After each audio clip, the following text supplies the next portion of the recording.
ওয়াকারের বক্তব্যের উপরে সাখাওয়াত করছে যে সেনাপ্রধান না বুঝে কথা বলেনি। আমার খুব গালি দিতে ইচ্ছা হইতেছিল, রোজা রমজানের দিন তো। আবার আমি জানি সাখাওয়াত মিয়া আপনি গিয়া প্রফেসর ইউনূসের কাছে গিয়ে বলবেন পিনাকে আমার যা তা না বলে গালি দিছে, এইগুলি আপনি পার পেয়ে যাবেন, আমি এটা হইতে দেব না। বুঝলাম সেনাপ্রধান খুবই বুঝমান লোক, কিন্তু সাখাওয়াত সাহেব আর নাকি বুঝমান লোক প্রফেসর ইউনূসের সরকারের উপদেষ্টা। আপনি যেই পজিশনে থেকে সেনাপ্রধানের বক্তব্য ডিফেন্ড করতেছেন, এটা কি আপনার এখতিয়ারের মধ্যে পড়ে? এটা কি উপদেষ্টা পরিষদের বক্তব্য? এই বক্তব্য কি প্রফেসর ইউনূসের সরকারের অফিসিয়াল পজিশন? প্রফেসর ইউনূসের কি অফিসিয়াল পজিশন? আমরা এটা পরে দেখবো, উনি নিজের মুখে বলছেন। তো আপনি যেটা বলছেন নাকি সেটা কি সরকার আপনার এই কথা বলার দায়িত্ব দিছে? কোনোটাই না। আপনি যে এই কথা কইতে পারেন না উপদেষ্টার শপথ নিয়া, এই আক্কেলটাও আপনার নাই। কিছু মানুষ না বুড়া হয় কিন্তু বড় হয় না। আপনি বুড়া হয়েছেন, বাল পেকে তালতলায় গেছে, কিন্তু বড় হার নাই। অনুরাগ বা বিরাগের বশবর্তী হইয়া কাজ করবেন নাই, শপথ নিয়ে উপদেষ্টা হয়েছেন। আপনার তো অনুরাগ আছে ওয়াকারের ব্যাপারে। ওয়াকার যখন ক্যাপ্টেন সেই ক্যাপ্টেন ওয়াকার 1991 থেকে 92 সালে বান্দরবনে 69 পদাতিক ডিভিশনের স্টাফ ক্যাপ্টেন ছিল। তখন আপনি ব্রিগেডিয়ার সাখাওয়াত ব্রিগেড কমান্ডার ছিলেন। উপদেষ্টা হিসেবে সাখাওয়াতের নাম আসছে কেঙ্কে করে জানেন? ওয়াকারের কাছ থেকে। ছাত্ররা সাখাওয়াতের নাম প্রস্তাব করে নাই। ওয়াকার বন্দনা সে হুদাই করে নাই। ওই এক খই দুই কামড়ে খায়, ধান্দা ছাড়া ওই এক পাও ফেলে না। এবার বুঝেছেন তো কার্তিকি কুতিবান্দা। আশা করি প্রফেসর ইউনূস উনারে ডাইকা ব্যাখ্যা চাইবেন যে কেন সেই কাম করিছে, কেন সেই কথা বলিছে। আপনার উপরে ছেড়ে দিলাম গালি না দিয়া। আপনি যদি কিছু না কন তাহলে গালিটা পরে সুদে আসলে বাকি সহ পূরণ করে দেবে ঈদের পরে। কবে মরে টুরা যায় ঠিক নেই তো, দুনিয়ায় কোনো ঋণ রাখা ঠিক না। এবার আসেন হাঙ্কের প্রিয় বিএনপি নিয়ে কথা বলি। বিএনপি নিয়ে কথা কইলে খুব সমস্যা, পিছাও ঝ্যাপে পড়ে আমার উপরে। ঝ্যাপে পড়ে লাভ নাই, ঝ্যাপে পড়তো তো আমলি গো। দুই না করলে ওই 80-র দশকে পড়া নাই। ইউটিউবারগুলোর সাথে লাগেন না। হাঙ্কারে ভিডিও যেটি যায়, যেটি দেখে উঠি আপনারা কখনো পৌঁছাতে পারবেন না, চেষ্টা করলেও পারবেন না।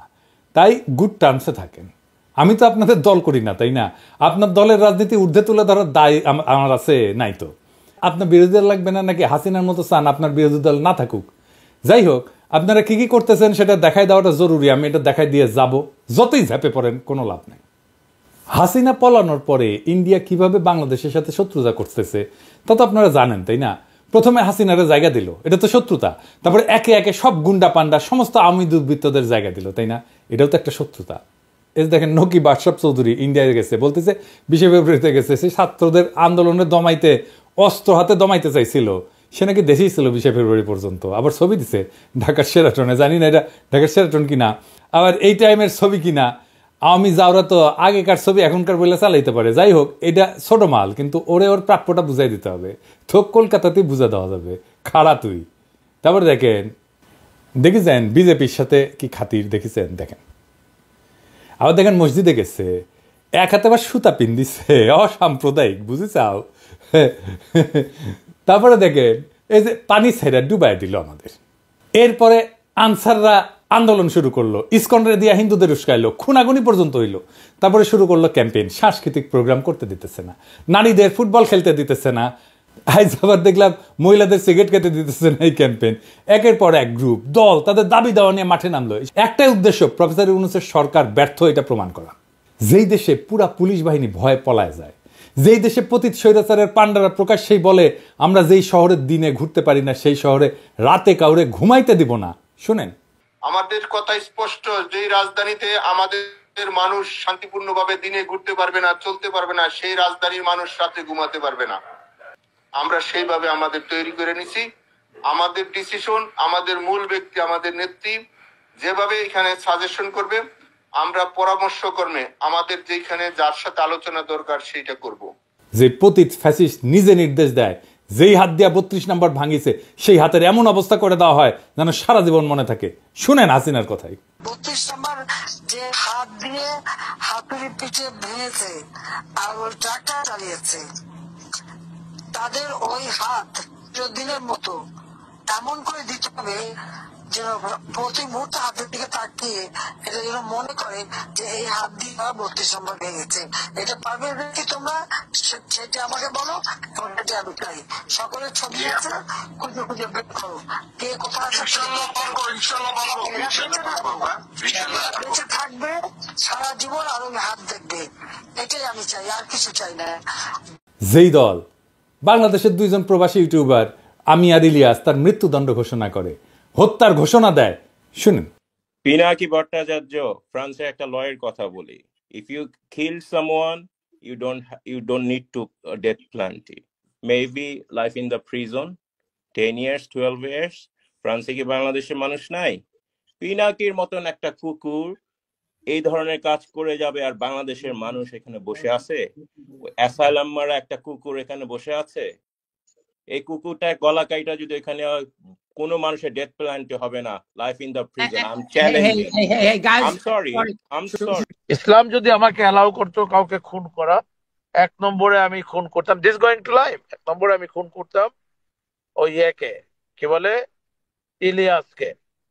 Is another talented but very deeply rooted within the wrong process, and this Hassanat guy। যেই দল পেশাদার ডাকাত ভাড়া করে ঢাকায় ডাকাতি করে যেন নগরবাসীর মনে আতঙ্ক ছড়ায়, তাইলে এটা কিরকম অবস্থার মধ্যে আছে সরকার সেটা চিন্তা করে। সারা দেশে আতঙ্ক তৈরি করা হইল, অপরাধ বাড়তেছে, বাংলাদেশ নিরাপদ না। প্রফেসর ইউনূস বলছে যে অপরাধ বাড়ে নাই, কথাটা সর্বাংশে সত্য না স্যার। ছিনতাই আর ডাকাতি দস্যুতা করলে বেচছে, আর সাধারণ মানুষ নিরাপত্তাহীন বোধ করতেছে। আর এটাই চাইতেছে আওয়ামী লীগ, এটাই চাইতেছে ইন্ডিয়া। সামাজিক যোগাযোগ মাধ্যমে ফেসবুকে কিছু আইডি থেকে পেজ থেকে ধর্ষণ ছিনতাই ডাকাতির বিষয়ে গুজব ছড়ানো হইতেছে পুরনো ভিডিও, ফলে মানুষের মধ্যে আতঙ্ক তৈরি হইতেছে। কোনো সূত্র ছাড়া অপরাধের মন গড়া কিছু পরিসংখ্যান সামাজিক যোগাযোগ মাধ্যমে তুলে ধরা হইতেছে। যেমন ধরেন 65 ঘন্টায় 72 ধর্ষণের ঘটনা ঘটছে, জনকণ্ঠে প্রকাশ করেছিল, ভাইরাল হয়েছিল সেই নিউজ। সেই দিনই ঢাকা শহরে কয়েকটা ঘটনা ঘটলো একের পর এক। এই জনকণ্ঠের চিফ অপারেটিং অফিসারকে জানেন? হ্যাঁ, মেজর হাফিজ, হাসিনার 1 নম্বর লেসপেন্সার। ছবি দেখেছেন? দেখেন, ডিজিএফআই ছিল, মিডিয়ার ত্রাস ছিল, দেখেছেন? এরে সহকর্মী ভাবতে ক্যাঙ্কা লাগিচ্ছে মিডিয়ার লোকজন, উঠে যায় বসিছে। এবার বুঝেছেন তো জনকণ্ঠ কেনই নিউজ করে। আবার দেখবেন যে আমি কিছু কইলে জনকণ্ঠ ছেপে দেয়, সেটা ফটো কার্ড বানায়, বুঝেছাও? ওই আমারটা দেখে পাবলিক টানে, তারপর এইগুলা খিলায়, বুঝেছাও? আর কি পুরা ইন্ডিয়ান স্ট্যাবলিশমেন্ট মাঠে নামিছে, বিপ্লবী ছাত্র জনতাকে মব কইয়া তার দানবায়ন করা হইতেছে। বিপ্লবী জনগণ তো ঘরে ফিরে যায় নাই।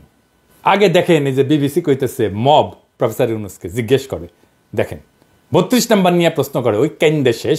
বিবিসির কি রোল আমরা জানি না, পুরো হাসিনা আমলে হাসিনা লেসপেন্সারি করেছে। শুনেন, আরেকটা বিষয় নিয়ে অনেক আলোচনা হয়েছে, সেটা হচ্ছে যেটাকে মব বা দলবদ্ধ বিশৃঙ্খলা বলা হচ্ছে, এবং সম্প্রতি দেখা গেছে যে এই বিষয়টা যেমন গণপিটুনির একটা বিষয় দেখা গেছে। কিছুদিন আগের কথা যদি বলি, বেশ কিছু ধানমন্ডি 32 সহ বেশ সারা দেশে অনেক ভবনে ভাঙচুর হয়েছে। তো বিপ্লবী জনতাকে কেন মব বলা হইতেছে এটা একটু আমাদের বুঝে দেখা দরকার। আপনাদের মনে আছে আমি বলছিলাম যে জুলাই আগস্ট বিপ্লবকে একটা সত্যিকারের বিপ্লব হইয়া উঠতে হবে, এবং সত্যিকারের বিপ্লব হয়ে ওঠার পরে বিপ্লব বিজয়ের পরে কিছু কাজ আছে, সেই কাজটা করলে এটা বিপ্লব হয়ে উঠবে। সেই কাজটা কি? রাষ্ট্রকে পুনর্গঠন করতে হবে। তো বাংলাদেশের এক শ্রেণীর মানুষ রাজনৈতিক দল, আমি আর নাম কইলাম না, এটারে বিপ্লব বলতে চায় না। এই বিপ্লব বলতে না চাওয়াটা একটা ভয়ঙ্কর পরিকল্পনার অংশ, এটা খুব সাধারণ বিষয় না। আমি একটু খুইলা বলি, শুনেন, তাহলে বুঝবেন কি ভয়ঙ্কর পরিকল্পনা এই রাজনৈতিক দল আর এই তথাকথিত বুদ্ধিজীবীরা করেছে। মুজিবের উৎখাত কি বিপ্লব ছিল? হ্যাঁ, অবশ্যই বিপ্লব ছিল। একটা স্বৈরাচারী ব্যবস্থাকে সশস্ত্রভাবে উৎখাত করা হয়েছিল, রাষ্ট্রের চরিত্র বদলায় দেওয়া হয়েছিল। বাকশাল থেকে একদলীয় শাসন থেকে বহুদলীয় শাসনে প্রত্যাবর্তন করছিল বাংলাদেশ, ফ্যাসিবাদের কবল থেকে মুক্ত পেয়েছিল। কিন্তু ইতিহাস কি 1975 15 আগস্টকে বিপ্লব বলে অভিহিত করে? না। এই জন্যেই আগস্ট বিপ্লবের নেতাদের ফাঁসি দেওয়া গেছে, কারণ এটাকে বিপ্লব বলে স্বীকৃতি দেওয়া হয় নাই। আওয়ামী লীগ ন্যারেটিভ তৈরি করছে না জেল হত্যার, ক্যান্ডা বুক ভাষায় না। হ্যাঁ, আসেন এই প্রসঙ্গে আরেকটা বিষয় দেখি। ফরাসি বিপ্লবের কাল ছিল 1789 থেকে 1799 সাল পর্যন্ত, 10 বছরের একটা সময়কাল। প্রথমে বিপ্লবটা হয় কি, বাস্তিল দুর্গ দখল করে প্যারিসেই এবং অস্ত্র সংগ্রহ করে। আমরা জুলাই এই ধরনের কাজ করেছিলাম, এবং 1792 সালে একটা ঘটনা ঘটে, এটাকে বলা হয় সেপ্টেম্বর ম্যাসাকার। বিপ্লবী জনতা প্যারিসের কারাগারগুলোতে ঢুকে বন্দীদের গণহারে হত্যা করে, বিশেষ করে রাজতন্ত্রের প্রতি যারা আনুগত্যশীল তাদেরকে, অভিজাত ব্যক্তিদেরকে, যারা বিপ্লবের বিরুদ্ধে। এখানে জনতায় বিচারক এবং শাস্তিদাতা হয়ে উঠছিল। ধারণা করা হয় 1200 থেকে 1400 বন্দীকে হত্যা করা হয়, যাদের বেশিরভাগই ছিল রাজতন্ত্রের সমর্থক। এই যে ম্যাসাকার যখন হচ্ছিল তখন একটা সরকার কিন্তু ছিল, তারা এটা থামায় নাই, বিচারও করে নাই। কেন করে নাই? কারণ বিপ্লবী সরকার এটাকে বলতো জনগণের প্রতিরক্ষা প্রতিক্রিয়া। জেল হত্যার সাথে মিল আছে না? ফরাসি বিপ্লবের সেপ্টেম্বর ম্যাসাকারের বিচার হয় না, কারণ সেটা ছিল পার্ট অফ রেভলিউশন, বিপ্লবের একটা অংশ। আর 1975-এর জেল হত্যার বিচার হয়, 15 আগস্টের বিচার হয়, ফাঁসি হয়, কারণ এটা বিপ্লব বলে স্বীকৃতি পায় নাই। পশ্চিম যদি এসে বলে তোমরা জেলখানার মধ্যে ঢুইকা রাজনৈতিক নেতাদের মারিছো, কি খারাপ কাজ করিছো, তো ওদের কেন আমরা বলতে পারি না তোমরা ফরাসি বিপ্লবের সময় জেলে ঢুকে কি করছিলা? ওইটা ঠিক, আমারটা বেঠিক, কারণ তুমি বড় কর্তা, তোমার পাদে গন্ধ, তাই না? আজ যারা জুলাই আগস্ট বিপ্লবকে বিপ্লব বলে স্বীকার করতে চায় না, এটারে বিপ্লব বলে উপহাস করে, তারা আমাদের সন্তানদের, ছাত্রদের ভবিষ্যতে ফাঁসি দেওয়ার বন্দোবস্ত করতেছে। এটাই ইন্ডিয়ান প্ল্যান। যারা জুলাই আগস্টকে বিপ্লব বলতে চায় না, যারা আমাদের বিপ্লবী ছাত্র জনতাকে মব বলে, তারা ইন্ডিয়ান লেসপেন্সার। এদেরকে আমরা ছাড়বো না। আপনারা আমাদের মৃত্যুর পরোয়ানা লিখবেন আর আমরা আপনাদের ছাইরা দেব ভাবছেন? কখনো না। যারা আমাদের নৈরাজ্যবাদী বলতেছেন দেশকে অশান্ত করে রাখছি, তাদের বলতেছি বিপ্লবকে সমাপ্ত করতে হবে, রাষ্ট্রকে পুনর্গঠন করতে হবে, ফ্যাসিবাদের প্রত্যাবর্তনের সম্ভাবনা বন্ধ করতে হবে, সকল গুম খুন নির্যাতন অত্যাচারের বিচার হতে হবে। ওয়াকার সাহেব, আপনি নিজে বলছিলেন না 5ই আগস্টে সব অবিচারের বিচার হবে, আপনি নিজে দায়িত্ব নিয়েছিলেন না? শুনেন, আমি আপনাদের কথা দিচ্ছি, সমস্ত হত্যা, সমস্ত অন্যায়ের বিচার আমরা করব। প্রতিটা হত্যার বিচার করা হবে, প্রতিটা অন্যায়ের বিচার হবে। আর আজ আপনি প্রফেসর ইউনূসকে আয়নাঘরে ভিজিট করতে দেন না। বিডিআরের বিচারে বলেন ফুল স্টপ, আর বলেন বিচার করতে গিয়ে ইনস্টিটিউটের যেন ক্ষতি না হয়। এক মুখে দুই কথা কেন জাতি জানতে চায়? 1971-এর 16 ডিসেম্বরের পরে অসংখ্য মানুষকে ধরে ধরে হত্যা করা হয়। কাদের সিদ্দিকী প্রকাশ্যে বেয়নেট দিয়ে খুশিয়া স্টেডিয়ামে হত্যা করে কয়েকজনকে। কাদের সিদ্দিকীর শাস্তি হয়েছিল? হয় নাই। মামলা হয়েছিল? হয় নাই। নাসিরউদ্দিন ইউসুফ বাচ্চু খুব কালচার করে, 19 ডিসেম্বর এই লোকরে হত্যার নির্দেশ দিয়েছিল, ধরে আছে না, তাকে হত্যা করা হয়। সে নাকি বুদ্ধিজীবী হত্যায় যুক্ত ছিল। শাস্তি হয়েছে নাসিরউদ্দিন ইউসুফের? হয় নাই। মামলা হয়েছে? হয় নাই। কেন হয় নাই? কারণ 1971 রাষ্ট্র বিপ্লব হিসেবে স্বীকৃতি পাইছে। জনগণ সার্বভৌম ক্ষমতার অধিকারী। সেই জনগণ তখন তার ক্ষমতা রিক্লেম করে, দখল করে, তখন সেই আইন, সেই রাষ্ট্র হয়ে যায়। এটাই বিপ্লব। এইটারে বিপ্লব বলে স্বীকার করতে চায় না যারা, তাদের কারণেই জুলাই আগস্ট বিপ্লবে পুলিশ হত্যার বিচারের কথা আসতেছে আজকে। এর জন্য দায়ী সকল বিপ্লব বিরোধী বুদ্ধিজীবীরা, যারা আমাদের মৃত্যু পরোয়ানা লিখতেছে।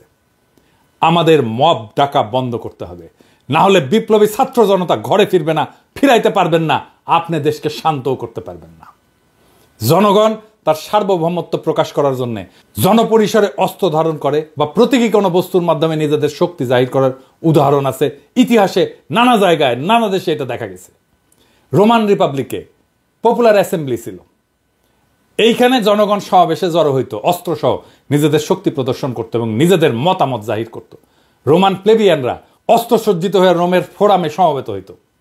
লেনিনের বলশেবিক বিপ্লবের পরে কৃষক শ্রমিক মিলিশিয়ারা প্রকাশ্যে সন্দেহভাজন প্রতিপক্ষদের হত্যা করছে। আদালতের আনুষ্ঠানিকতা ছাড়াই জনতার শত্রুদের উপরে গণ আদালত বসায় মৃত্যুদণ্ড কার্যকর করা হয়েছে। বিদ্রোহীদের দমন করতে এবং নিজেদের ক্ষমতা প্রতিষ্ঠিত করতে বলশেভিকরা ব্যাপক মাত্রায় গণপ্রতিশোধ নিছিল। আমরা এখনো নেই নাই। আমাদেরকে এটা নিতে বাধ্য কইরেন না। চীনে মাও সেতুংয়ের নেতৃত্বে বিপ্লবী লাল রক্ষীরা শ্রেণীশত্রুদের প্রকাশ্যে অপমান, নির্যাতন, হত্যা করত। এইটাতে রাষ্ট্রীয় অনুমোদন থাকলেও স্থানীয় পর্যায়ে বহু ঘটনায় জনতা নিজের হাতে আইন তুলে নিছিল। আমরা কি এই কাজ করেছি? করি নাই। তাই সাবধান করে দিচ্ছি, মব ডাকা বন্ধ করেন। ওয়াকার সাহেব, প্রফেসর ইউনূস আপনার বক্তব্য এন্ডোর্স করে নাই। সাখাওয়াত যে ওয়াকারের বক্তব্য এন্ডোর্স করছেন, সাখাওয়াত সাহেব এটা দেখেন, বিবিসিতে কি বলছে প্রফেসর ইউনূস, শুনেন। আপনি নিশ্চয়ই জানেন যে সম্প্রতি সেনাপ্রধান একটি বক্তব্য দিয়েছেন, যেখানে তিনি বলেছেন যে অনেক বিষয়ে তিনি এবং আপনি একমত। তার মধ্যে তার একটি বক্তব্য ছিল যে সবাই একসাথে কাজ না করতে পারলে বাংলাদেশের স্বাধীনতা এবং সার্বভৌমত্ব হুমকির মুখে পড়তে বা এটা বিপন্ন হতে পারে। আপনি কি এই বক্তব্যের সাথে একমত? এটা ওনার বক্তব্য, উনি বলবেন। এটা আমার ওনাকে এন্ডোর্স করা না করার বিষয় না এটা। তো আকাশ সাহেব, হুদাই প্রফেসর ইউনূস আমার সাথে একমত হয়েছে বলে যে পাঙ্গা নিছিলেন, এখন কেমন লাগে? ওইটা শুনান তো এডিটর সাহেব কি বলছিল বক্তিমায় যায় ও আকাশ সাহেব। আমরা দেশে একটা ফ্রি ফেয়ার অ্যান্ড ইনক্লুসিভ একটা ইলেকশনের জন্য দিকে ধাবিত হচ্ছে, এবং তার আগে যে সমস্ত সংস্কার করা প্রয়োজন অবশ্যই সরকার সেদিকে খেয়াল করবেন। আমি যতবারই ডক্টর ইউনূসের সাথে কথা বলেছি, হি কমপ্লিটলি এগ্রিজ উইথ মি। এখন একটা ইন্ডিয়ান লাইন, সেটা হইতেছে প্রফেসর ইউনূসকে সরাইতে হবে। এই দেখেন রিপাবলিক টিভির মৌখ কি বলে, দেখেন। এই মোহাম্মদ ইউনূসকে যদি না সরানো যায় ভারতের মঙ্গল নেই।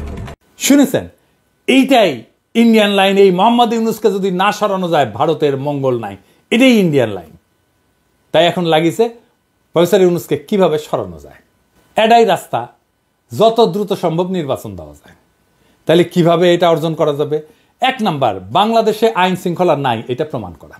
কিভাবে ইন্ডিয়ান প্রভাবিত জনকণ্ঠে এই কাজ করিচ্ছে সেটা দেখাইলাম। এরপরে দেখেন মির্জা ফখরুল ইসলাম এসি বাস্ট হয়েছে, সেটাকে নাশকতা বলে পত্রিকায় বিবৃতি পাঠিয়েছে। আওয়ামী লীগ আমলে বজ্রপাতের ঘটনাকে বোমা হামলা বলে মামলা দিত বিএনপির নেতাদের নামে। মির্জা ফখরুল এসি বিস্ফোরণের ঘটনাকে বোমা হামলা বলে পত্রিকায় বিবৃতি পাঠিয়ে দিল। পরে অবশ্য ক্ষমা চাইছে, কিন্তু বিএনপি যে চাচ্ছে এই সরকারের উপরে আইন শৃঙ্খলার অবনতির দায় চাপায় দ্রুত নির্বাচন দিতে বাধ্য করতে, সেটা স্পষ্ট এই ঘটনায়। এইটা এসি বাস্ট হওয়ার ঘটনার নাশকতা, এটা আগে আসছে আওয়ামী লীগের পেছে, তারপরে আসছে বিএনপির বিবৃতিতে, বুঝছাও? আর বিএনপি কি কইতেছে একটা সুষ্ঠু অবাধ নিরপেক্ষ নির্বাচনই সবচেয়ে বড় সংস্কার। আর সর্বনাশ, রাষ্ট্রে কোনো সংস্কারের দরকার নাই ভাই। আপনারা তো আপনাদের কর্মীদের কন্ট্রোল করতে পারতেছেন না। আমার কথা না, আপনাদের দলের নেত্রীর কথা, রুমিন ফারহানার কথা শুনেন। বিএনপির নেতা কর্মীদেরকে মাঠ পর্যায়ে কন্ট্রোল করা যাচ্ছে না। চাঁদাবাজির সঙ্গে যুক্ত, জমি দখলের সঙ্গে যুক্ত, টেন্ডারবাজির সঙ্গে যুক্ত। আমার এলাকাতে পথধারী নেতারা কেউ মাটি ভরাট করে নদীর উপরে জমি দখল করে, আরেক উপজেলায় পথধারী নেতারা মামলা বাণিজ্য করে। তো কন্ট্রোল করা তো যাচ্ছে না। কেন্দ্রে খবর পাঠানো হয়েছে, কেন্দ্র কোনো অ্যাকশন নেয় নাই। কইতেছে মাঠ পর্যায়ে কন্ট্রোল করা যাচ্ছে না কর্মীদের, কেন্দ্রে জানায় কোনো লাভ হচ্ছে না। আপনারা রাষ্ট্রের দায়িত্ব পেলে কি দুর্বিষহ অবস্থা হবে আপনারাই বলেন। এটাই চাচ্ছে ইন্ডিয়া আপনারা ফেল করেন, নিদারুণ ভাবে ফেল করেন, তারপরে ইন্ডিয়া ঢুকে যাবে, শর্ট কইরা হাসিনাও ঢুকে যাবে। এটা বুঝতেছেন না কেন? আবার দেখেন তারা বলতেছে লেবুর হালি 200 টাকা। আমি শিওর ওরা বাজারে যায় না, বাজার বোধহয় কেউ কইরা দিয়ে যায়। আমি দেশের কয়েকটা জায়গা থেকে লেবুর দাম জোগাড় করেছি, একে একে দেখি। হ্যাঁ, প্রথমে বগুড়া। আসসালামু আলাইকুম। আজ 2025 সালে 2রা মার্চ। আমি বগুড়া জেলার বিখ্যাত বৃহত্তম বাজার, এটা কলোনির বাজার। নিত্য প্রয়োজনীয় বাজার সেরে ইফতারিতে সবচেয়ে প্রয়োজনীয় উপাদানই হচ্ছে লেবু। সেই লেবুর বাজার দর কেমন আজকে আপনাদের একটু শোনাই। ভাই আসসালামু আলাইকুম, আপনার লেবুর দাম কিরকম? আগে 2-3 দিন আগে আমরা বেশি আপনার 70 টাকা 80 টাকা হালি, সেই হিসেবে আজকে একটু কম আছে। যেমন ওইটা বেশি 60 টাকা হালি, এটা 50 টাকা। মানে এই বড়টাই 60 টাকা। ভাই লেবু কত করে যাচ্ছে? 50 টাকা হালি। তারপর লেবুর দামটাই মনে হয় একটু বেশি নাকি? 50 টাকা হালি। ভাই লেবুর বাজার কত যাচ্ছে? 40 টাকা 50 টাকা হালি যাচ্ছে। আচ্ছা, গতকাল কত ছিল? গতকালে একই রেট ছিল 50 টাকা। কত দেখলেন? 50 টাকা হালি, তাই না? কক্সবাজার আসেন। আমরা আছি এখন কক্সবাজার শহরে কানাইয়া বাজার। হ্যাঁ, লেবু কত? খালি কত? খালি 70 টাকা। কত? 15 টাকা। কম হবে না? না, কত দেখলেন? 60 টাকা হালি, তাই না? পটুয়াখালী আসেন। হালি 50 টাকা। 50 কি দাম কি বাড়ছে নাকি? না, এখন আগের মতনই আছে। মনে কাছে রোজার এখন তো সিজন না, রোজার আগে আসলে আপনার 50 টাকা, এখন ওই 50 টাকা। কত দেখলেন? 50 টাকা হালি, তাই না? ঢাকায় আসেন। মা মরিচ কত? 250 গ্রাম 25 টাকা। আর বেগুন? বেগুন 70 টাকা। লেবুগুলো কত? লেবুর হালি কত? লেবু 60 টাকা হালি, নিলে 50 টাকা হালি। কত দেখলেন? 50 টাকা হালি, তাই না? যশোরে আসেন। বর্তমান দেশি লেবু বাজারে না আসার কারণে দেশি লেবুর একটু দাম বেশি। আমাদের বর্তমানে কিনা লাগতেছে দেশি লেবু আপনার 1700 থেকে 1800 টাকা শোয়া, আমরা এখন বেচতেছি 20 টাকা পিস, অর্থাৎ এক হালি বেচতেছি 70 অথবা 80 টাকা। একটু বেশি দাম 80 টাকা হালি, কিন্তু 200 টাকা তো না। তাইলে বলেন এত বড় একটা সবচেয়ে বড় রাজনৈতিক দল লেবুর দাম 200 টাকা হালি কিভাবে বলে? কি বার্তা দিতে চায়? কালবেলার রেফারেন্স দিচ্ছে। কালবেলা কার পত্রিকা? সন্তোষ শর্মার পত্রিকা। তো এই সন্তোষ শর্মা ইলিয়াসের ভিডিওতে দেখছেন সে কে পুরা রয়্যাল লোক। তাইলে এইটা যে ইন্ডিয়ান একটা পরিকল্পনা প্রফেসর ইউনূসকে সরায় দেওয়ার, তাতে কোনো সন্দেহ আছে? বিচারের ভার আপনাদের উপরে দিলাম। বাংলাদেশে ইন্ডিয়ান প্ল্যান বাস্তবায়ন করা যাবে না, ফুল স্টপ। এই পুরান দিনের পলিটিশিয়ানরা অনেক কিছুই বুঝতে চাইতেছেন না। বুঝতে চাইতেছেন না তরুণদের স্লোগান, বুঝতে চাইতেছেন না বারুদের বিরুদ্ধে জ্বলে ওঠা গ্রাফিতি আর জুলাইয়ের দেওয়াল লিখন। কিন্তু তারা ঠিকই খুঁজে নিচ্ছে পরিত্যক্ত আস্তাবল, হাসিনার ব্যবহৃত সহিস, যাতে দিল্লির ঘোড়ায় চেপা দ্রুত পুরনো বন্দোবস্ত রাষ্ট্র করা যায়। দুনিয়া এবং আখেরাতের কসম, যারা দাখিল হয়েছে বর্ষা বিপ্লবে, রুহানি প্লাবনে কেটেছে সাঁতার, তারা জানে বঙ্গীয় বদ্বীপের সত্য সুন্দর নতুন ভবিষ্যৎ নির্মাণের ভাষা কি। সেইটা ইনকিলাব, বিপ্লব, ইনকিলাব জিন্দাবাদ।